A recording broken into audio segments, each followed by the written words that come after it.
Hey guys, Desolator Magic here, and I'm sure you guys were thinking, looking through my channel, why isn't there a video about the problem in Modern right now? It's rather significant in the whole MTG community and news scene, I guess you would say. If you're not familiar, I will outline it because some people like me just don't give a crap, which is also the answer to why I haven't covered it yet, but now I will because I have an opinion on everything. I don't really care about the Pro Tours. I don't care about any national tournaments. I don't go to them. I might someday and then suddenly I'll care, so, I don't want to be too much of a hypocrite here, but, it doesn't interest me. I don't usually follow it. I don't know the names of all the players and all that.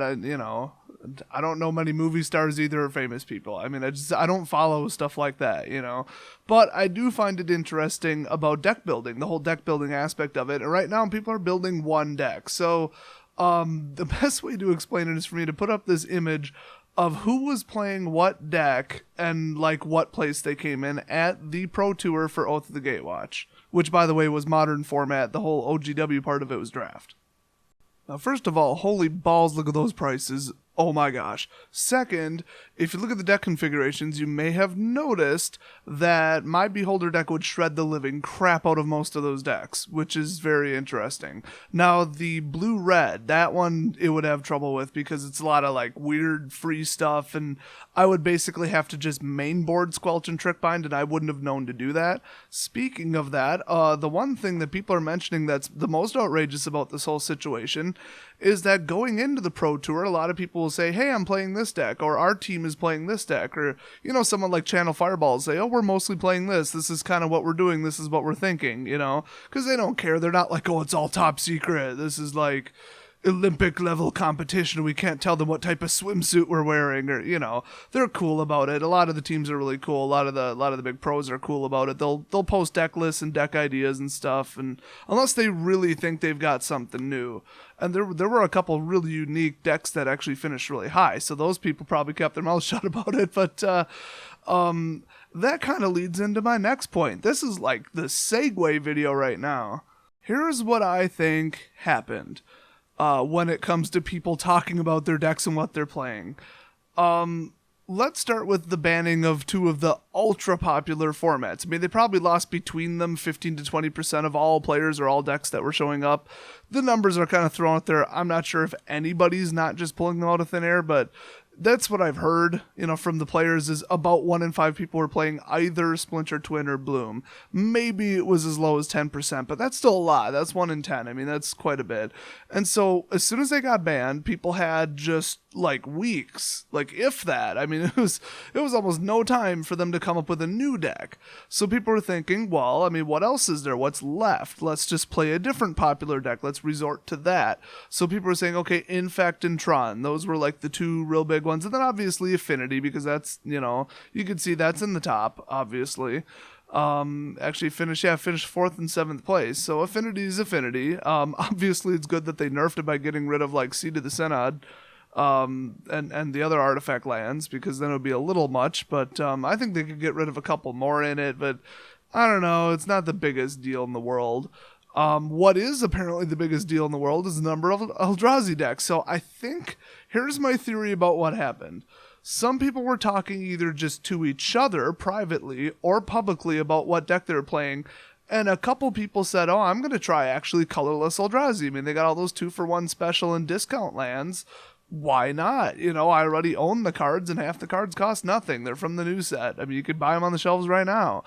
And so they thought, yeah, let's just throw it together. I did some numbers, did some play testing, and this beats what I think other people were playing. So a lot of teams and groups and, people, whoever, pro players, just noteworthy people, showed up to the Pro Tour with an anti-Tron, anti-Infect deck.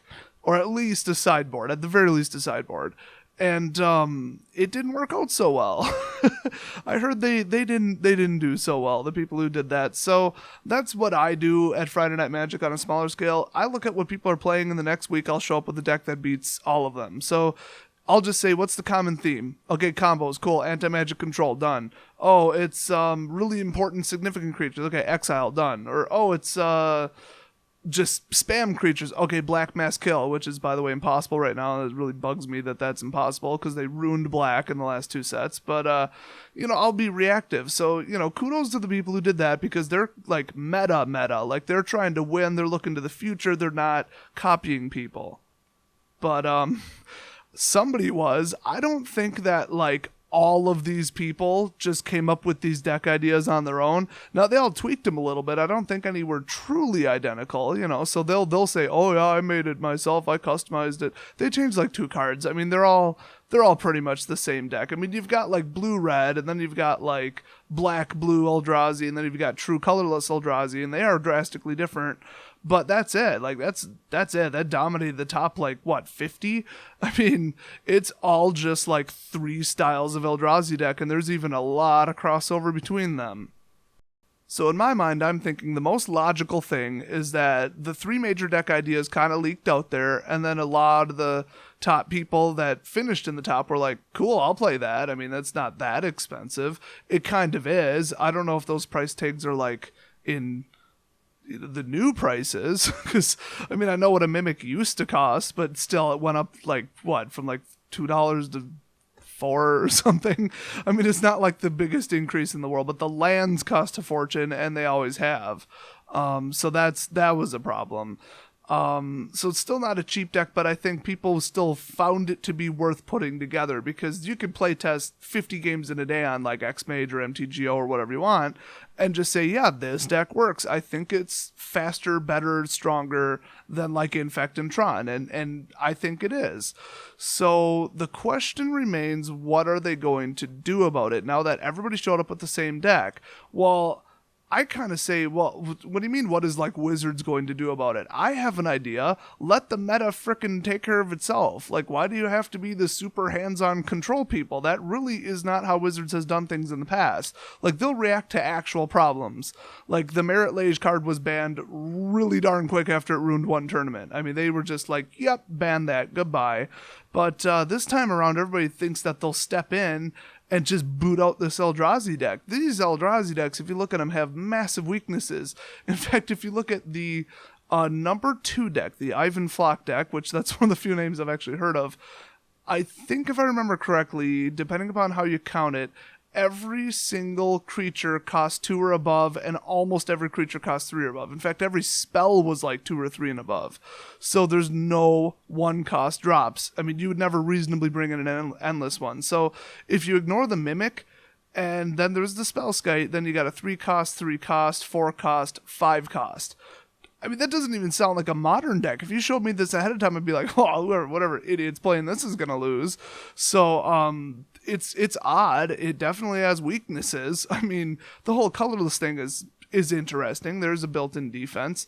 But other than that, it's got some weaknesses. I mean, I played Ivan Flock's deck against mine Beholder deck, and I beat it 6 games in a row, I think. Now, I have no idea how well the computer player was playing the deck. You never can know, but I didn't see any noticeable mistakes. So I don't know if he was holding something in his hand. He shouldn't have, or played something in the wrong order, but everything looked legit to me. So that's a little bit of a problem because people are going to say, oh, okay, this is the deck I have to beat. 75% of people are playing it or whatever it is. I'm going to bring a creature removal deck or a counter magic deck. Wouldn't it be nice if that comes back? Everybody knows blue's my favorite color. That's what I started playing with, and it's what I've ended playing with, even though it's what I'm playing right now.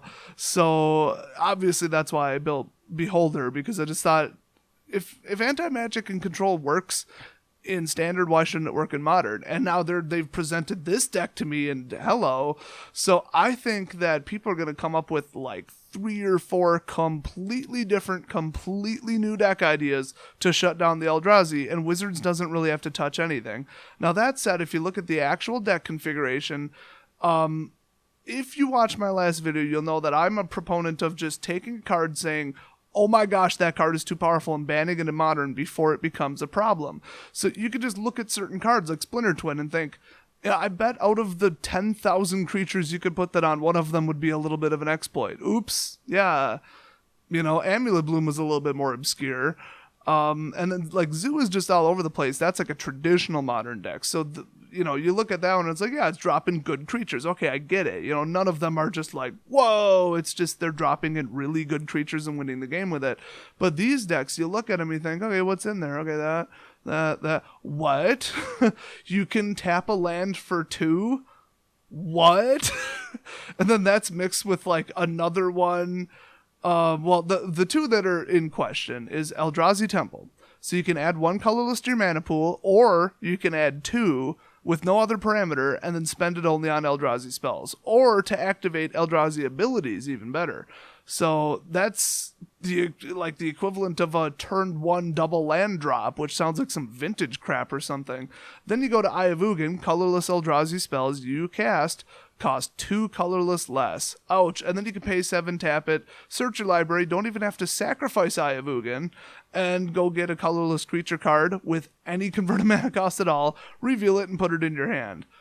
I mean, that's crazy. It's a land that doesn't tap for mana, so people are like, oh, okay. But I would get rid of Eldrazi Temple. They never should have ever printed that. Now, the real question is, why wasn't that good enough in the first place? But from what I heard, the reason it was an expensive land in the first place is because people were playing them in old school Eldrazi decks, or they were mixing them in with Tron, or, whatever.